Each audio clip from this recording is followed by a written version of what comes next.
Hey, tailgaters! Ross of the Pigskin Tales podcast here.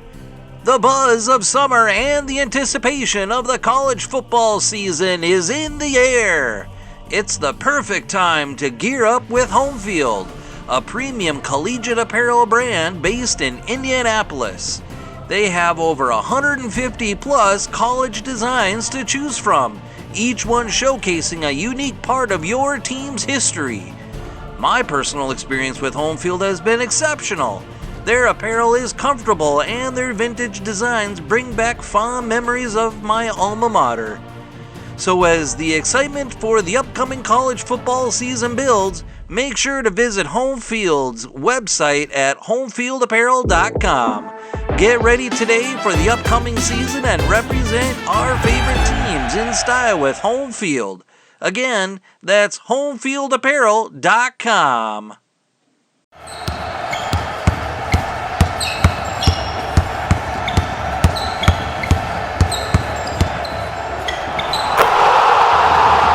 This is Basketball History 101 with Rick Loayza.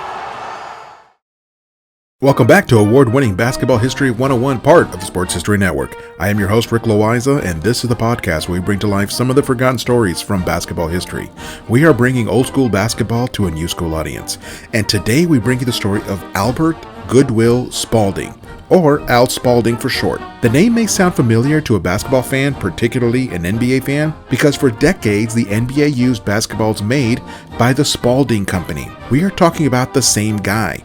Al Spalding is the founder of the Spalding Sporting Goods Company. His name is on millions of basketballs all over the world.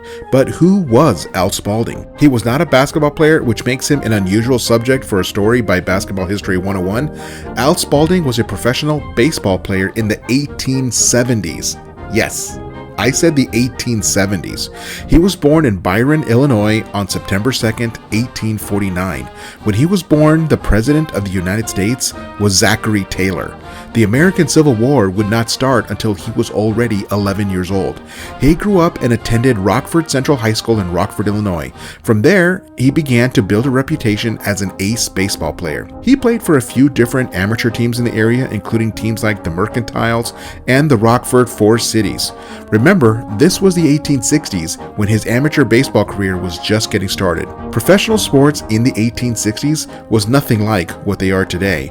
We are literally talking about something that happened 160 years ago. There was also the American Civil War going on, which took time and resources away from things like baseball in order to try to win the war. As the dust settled after the end of the Civil War, some resources, time, and money began to flow into recreational areas, and one of those areas was this relatively new game called baseball. A new organization was being formed called the National Association of Professional Baseball Players, and just to be clear, they still spelled baseball as two words: base, ball. In 1871, at the age of 22 years old, Al Spalding signed on with a team on the East Coast called the Boston Red Stockings. And when I first heard about this team name, I had mistakenly assumed that this was an early version of the Boston Red Sox, but it was not. The Red Stockings were a separate team that eventually changed their name to the Boston Braves as a way of differentiating themselves from the Boston Red Sox. The Boston Braves would later move to Milwaukee and then Atlanta, where they are today known as the Atlanta Braves. But back in the 1870s, when they were still the Red Stockings, their ace pitcher was Al Spalding. In 7 seasons with the Red Stockings, Spalding won 206 games against just 53 losses. He was a dominant pitcher. He also batted .323 to help his own cause. After those 7 seasons, he decided to make a move back to Illinois and play for the team there called the Chicago White Stockings. After several iterations, that team is today known as the Chicago Cubs. He went 46-13 in 3 seasons with the White Stockings, even serving as the team manager for 2 of those 3 seasons. He also influenced a piece of baseball equipment that today is understood as being standard. Spalding popularized the baseball glove. Back in the 1870s, most players played baseball barehanded. A few players used gloves, but they were not considered very manly. The notion in the 1870s being that a real man used his bare hands.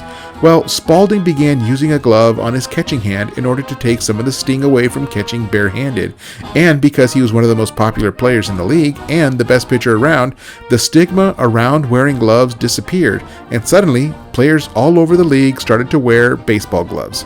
So if you watch a baseball game today, you no longer have to wonder who made the baseball glove popular. It was Al Spalding in the 1870s. Now, while he was still a player with the White Stockings, you could already see the future business executive that he would become. He was an incredible administrator and organizer. He worked with his boss, the owner of the White Stockings, Williams Hulbert.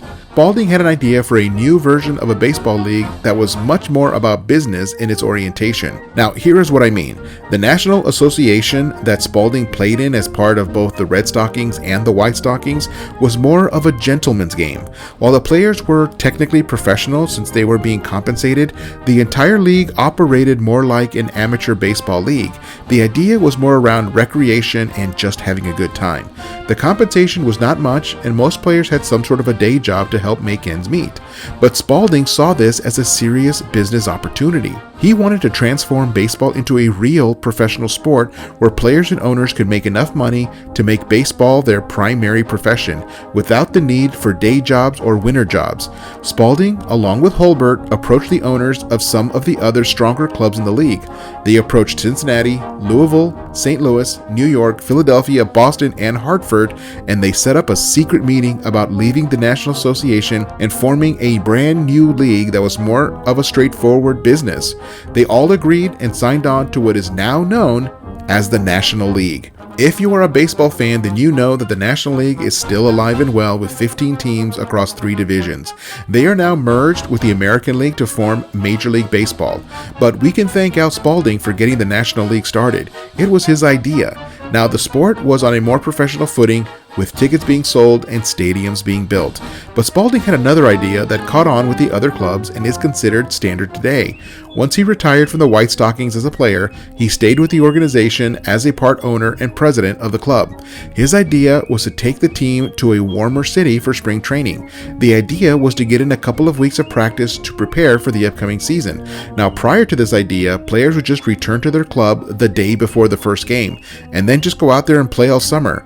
Spalding figured that spring training would be a great time to get the players back in shape, work on their defense, take some batting practice, and basically be fully ready to play on opening day. They ran their training camp in Hot Springs, Arkansas, where they figured the hot spring baths would be great therapy and preparation for an athlete's body. Well, the idea took the league by storm, and within just a couple of years, every team was doing it.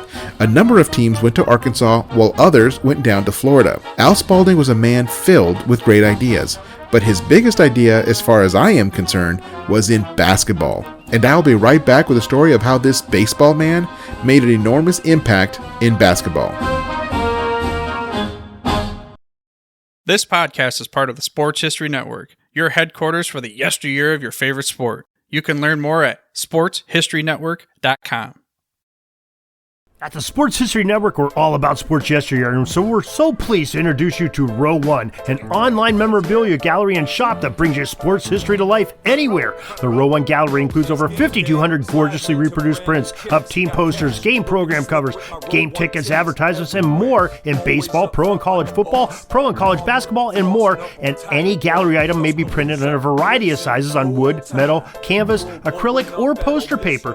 And in Row One shop, check out the thousands more of unique items with the retro and historical designs dating back to 1876, including t-shirts, long sleeve shirts, phone cases, mugs, blankets, pillows, towels, and even shower curtains. Go to sportshistorynetwork.com, ROW1, for access to the full Row One catalog and for gallery prints and gift items, plus get a 15% discount off all prints on the Row One Pictorium Gallery with coupon code SHN15. Follow the link on the show notes.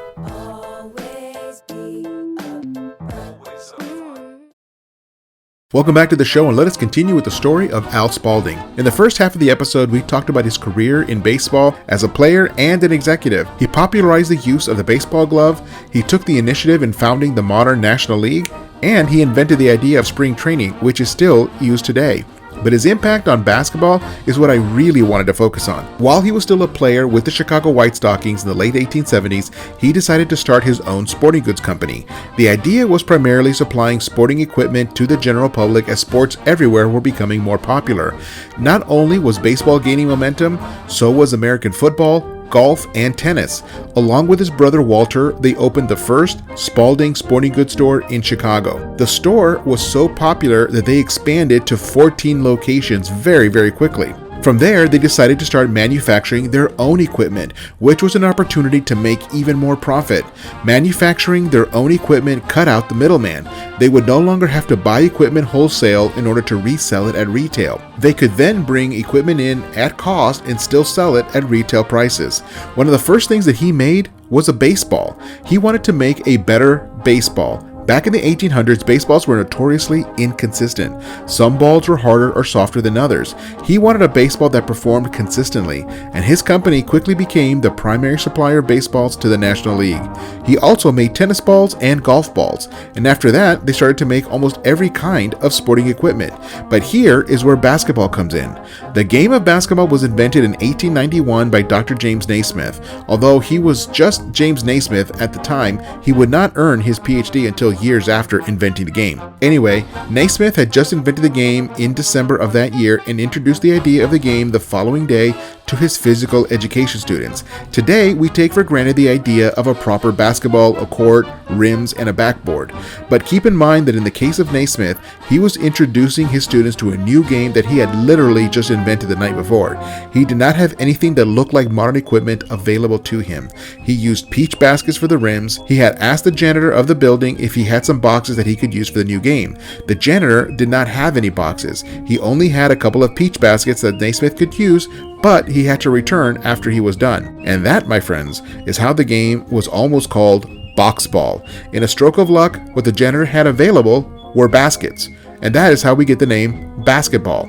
Anyway, since Naismith did not have a proper basketball yet, he improvised and used a soccer ball. It was about the size that he had envisioned, and it bounced fairly well. The game of basketball spread quickly, initially around the northeastern part of the United States. YMCAs around the country started setting up indoor courts. The game of basketball really took the country by storm. From a game that had only just been invented, was already being played as a demonstration sport at the Olympics just 13 years after it had been invented. Well, in 1894, just 3 years after the game was created, Al Spalding decided to start manufacturing basketballs to go with this new game. That gave the new sport legitimacy. It now had a ball that was designed specifically for that game. Of course, it looked almost nothing like today's ball. While the ball was roughly the same size as today's ball, it was made from real cow's leather. The leather panels were stitched together rather than glued together like today's ball. Also, the ball was smooth. It did not have those little bumps like today that give you better grip when dribbling.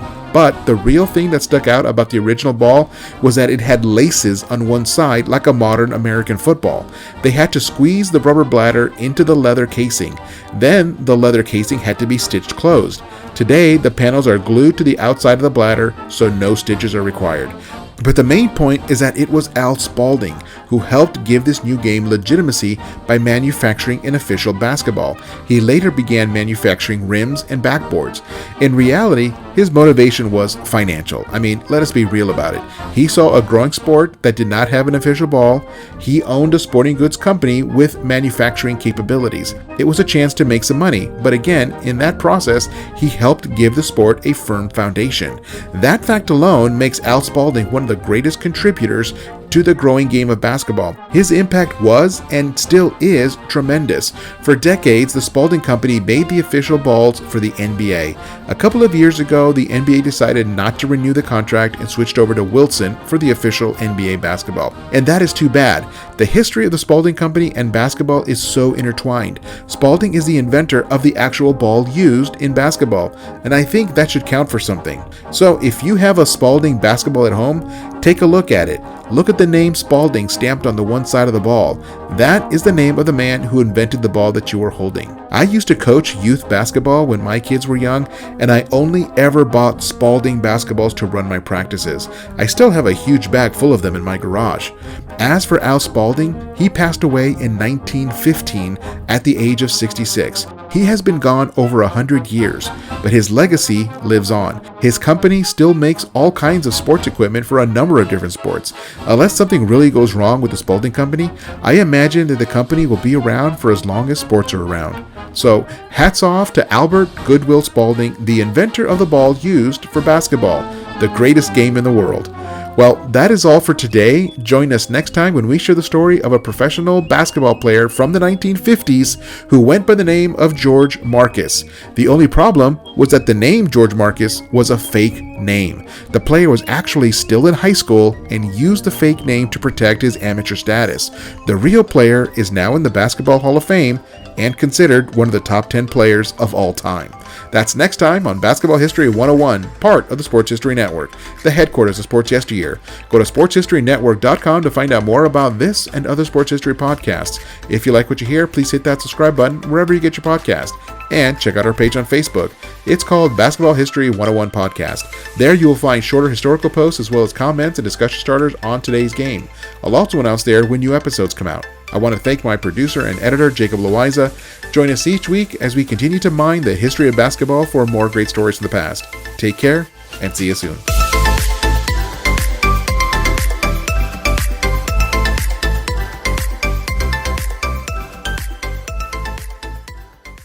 Hey there, sports history fan. Hope you enjoyed another nostalgic episode here on the Sports History Network. By now, you've heard us rave about two books, The Golf Round I'll Never Forget and NBA 75, The Definitive History. Have you snagged your copies yet? If so, well, we applaud you for great taste. But if you haven't, well, listen up, because our generous partners over at Firefly Books are giving away a free copy of each book to one of our dedicated fans. To enter the giveaway for your chance at winning one of these awesome books, head over to sportshistorynetwork.com/giveaways. Again, that's sportshistorynetwork.com/giveaways. Good luck, and remember, you can come back daily to earn more entries.